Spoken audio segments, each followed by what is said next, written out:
संगम नगरी प्रयागराज में कल बसंत पंचमी का चौथा स्नान पर्व है। अगर बात की जाए मेला प्रशासन की, तो मेला प्रशासन के द्वारा सुरक्षा के व्यापक इंतजाम किए गए हैं। अगर बात की जाए संगम नगरी प्रयागराज की, तो कहा जाता है जितना एक यूरोपीय देश की जनसंख्या है, उससे ज्यादा लोग एक दिन में संगम में स्नान करते हैं। अगर बात की जाए पुलिस प्रशासन की, तो पुलिस लगातार श्रवण कुमार की भूमिका में नजर आती है। इसी मुद्दे पर हम बातचीत करेंगे। हमारे साथ मौजूद है वरिष्ठ पुलिस अधीक्षक माघ मेला डॉक्टर राजीव नारायण मिश्रा जी। सर, आपको बहुत स्वागत है। चूंकि आप ये लगातार तीसरी बार माघ मेला करा रहे हैं, और माघ मेले की बात की जाए तो करोड़ों श्रद्धालु गंगा यमुना अदृश्य संगम में आस्था की डुबकी लगाते हैं। अगर बात पुलिस की जाए तो पुलिस लगातार श्रवण कुमार की भूमिका में नजर आती है, तो इसका श्रेय तो निश्चित रूप से आपको जाता है। और कल जो बसंत पंचमी का स्नान है, किस तरीके की सुरक्षा व्यवस्था है, क्या इंतजाम किए गए हैं? जी धन्यवाद। और ये श्रेय की बात आपने कही, इसके लिए बहुत बहुत आभार। लेकिन पुलिस का कार्य खासकर ऐसे कार्यक्रमों में जहां पर बहुत सारे लोग एक आस्था के साथ एक उद्देश्य की पूर्ति के लिए आते हैं, तो ये संयुक्त टीम का ही कार्य होता है। और टीम जब पूरा अपना योगदान देती है, मनोयोग से उस उद्देश्य की पूर्ति के लिए सारे उपक्रम करती है, तो वो कार्यक्रम सफल होते हैं। और मुझे इस बात का गर्व भी है और गौरव की अनुभूति भी होती है कि लगातार 3 वर्षों में मुझे इस कार्य को, पुनीत कार्य को करने का मौका मिला।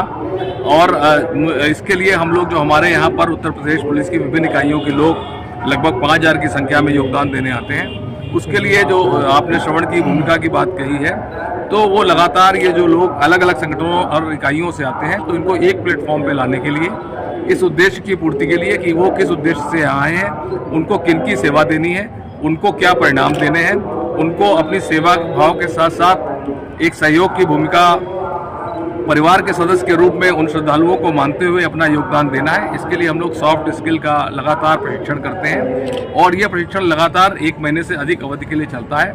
जिस सभागार में आप खड़े हैं, यहाँ पर हमारी सॉफ्ट स्किल की ट्रेनिंग्स सारे पुलिसकर्मियों की, उत्तर प्रदेश की चाहे किसी भी इकाई से आया हो, उसको हम लोग यहाँ पर लगातार आकर उसको बताते हैं कि उसको किस प्रकार का आचरण रखना है, किस प्रकार का व्यवहार रखना है, किस प्रकार जो श्रद्धालु यहाँ पर एक उद्देश्य की पूर्ति के लिए आ रहे हैं उनका सहयोग करना है, उनको मार्गदर्शक की भूमिका के रूप में उनको अपना परफॉर्मेंस देनी है।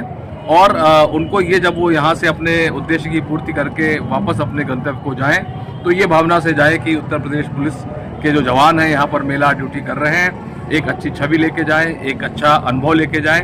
ये हम लोगों का लगातार इस बात का प्रयास रहता है, और इसके लिए जो हमारा प्रशिक्षण कार्यक्रम है वो लगातार हम लोग करते हैं। और मुझे इस बात का फख्र भी है कि पिछले वर्षों में जिस तरह की परफॉर्मेंस उत्तर प्रदेश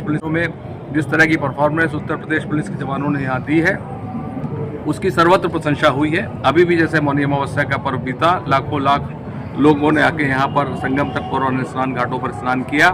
और हम लोग देखते हैं कि सोशल मीडिया पे इतने पॉजिटिव कमेंट्स लोग करते हैं कि सारी व्यवस्थाएं, चाहे साफ सफाई की हो, चाहे पुलिसकर्मियों के आचरण की हो, पुलिसकर्मियों के व्यवहार की हो, उनको गाइड करने की हो, या खोया पाया केंद्र की व्यवस्थाएं, वो सारी जो है वो हम लोग जब कमेंट्स पढ़ते हैं तो हमें लगता है कि नहीं, हम लोगों का योगदान ठीक रहा। और जहाँ कुछ कमियां भी होती हैं तो हम लोग उसको कोशिश करते हैं कि जो अगला पर्व आए तब तक हम उसको दूर कर लें और मेला सफल एवं निर्विघ्न संपन्न हो। चूँकि सर कल बसंत पंचमी का महत्वपूर्ण स्नान पर्व और गणतंत्र दिवस भी है, तो ऐसे में क्या अनुमानित भीड़ है जो यहाँ पर श्रद्धालुओं के आने की है, क्या भीड़ के अनुमान है? जी, कल ये बड़ा प्रसन्नता का अवसर है कि हमारे 2 पर्व हैं, राष्ट्रीय पर्व भी है और बसंत पंचमी का भी मुख्य पर्व है। यहाँ पर उम्मीद है कि जिस प्रकार से लोग, मौसम भी साफ है, सूर्यदेव भी जो है वो प्रकट हो रहे हैं, तो ऐसा उम्मीद है कि लाखों लाख लोग संगम तट पर और स्नान घाटों पर आएंगे और अब अपना स्नान करेंगे, उद्देश्य की पूर्ति करेंगे। हम लोग राष्ट्रीय पर्व भी मनाएंगे, बसंत पंचमी का पर्व भी सारे श्रद्धालु आकर यहाँ मनाएंगे। उनकी सुरक्षा के भी व्यापक बंदोबस्त किए गए हैं। ये हमने सुनिश्चित किया है कि श्रद्धालुओं को पैदल कम से कम चलना पड़े। मेला क्षेत्र में पार्किंग की व्यवस्थाएं की है, हेलीपैड पार्किंग और प्लॉट नंबर 17 मेला क्षेत्र के अंदर की पार्किंग है। लोग अपने 2 पहिया 4 पहिया वाहन को वहाँ खड़ा करके स्नान घाटों पर जाके स्नान कर सकते हैं। हम लोगों ने 8 खोया पाया केंद्रों की स्थापना की है, जिससे कि कहीं कोई परिजन अपने परिजनों से बिछुड़ता है तो हम उसको तत्काल मिला सकें। इसके अलावा जल में सुरक्षा के व्यापक बंदोबस्त हैं, डीप वाटर बैरिकेडिंग की गई है, रिवर लाइन्स लगाई गई हैं, जाल लगाए गए हैं। और रिवर लाइन के साथ साथ जो है वो जल पुलिस के लोग, SDRF की टीम, NDRF की टीम, प्रशिक्षित गोताखोर, इनका व्यवस्थापन किया गया है। रिवर एम्बुलेंस का व्यवस्थापन है, फ्लोटिंग पुलिस चौकी की स्थापना की गई है। पब्लिक एड्रेस सिस्टम के माध्यम से हम लोग लगातार श्रद्धालुओं से उनको बताते हैं कि उनके आने के मार्ग क्या है, जाने के मार्ग क्या है, खोया पाया केंद्र क्या है। ये भी बताते हैं कि जो घाट प्रतिबंधित हैं गंगा जी के कटान की वजह से वहाँ पर जाके स्नान न करें।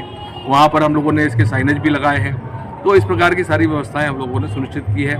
सीसीटीवी कैमरे व्यवस्थापित हैं, ड्रोन कैमरों का मदद लेते हैं, बॉडी वोर्न कैमरे भी महत्वपूर्ण स्थानों पर, पार्किंग प्रवेश द्वारों पर लगाए गए हैं। इस प्रकार सारी व्यवस्थाएं कल के पर्व को देखते हुए भी सुनिश्चित की गई है। तो हमारे साथ बातचीत कर रहे थे वरिष्ठ पुलिस अधीक्षक माघ मेला डॉक्टर राजीव नारायण मिश्रा जी। जिस तरीके से संगम नगरी प्रयागराज के गंगा यमुना अदृश्य संगम में लाखों श्रद्धालु आस्था की डुबकी लगाने आते हैं।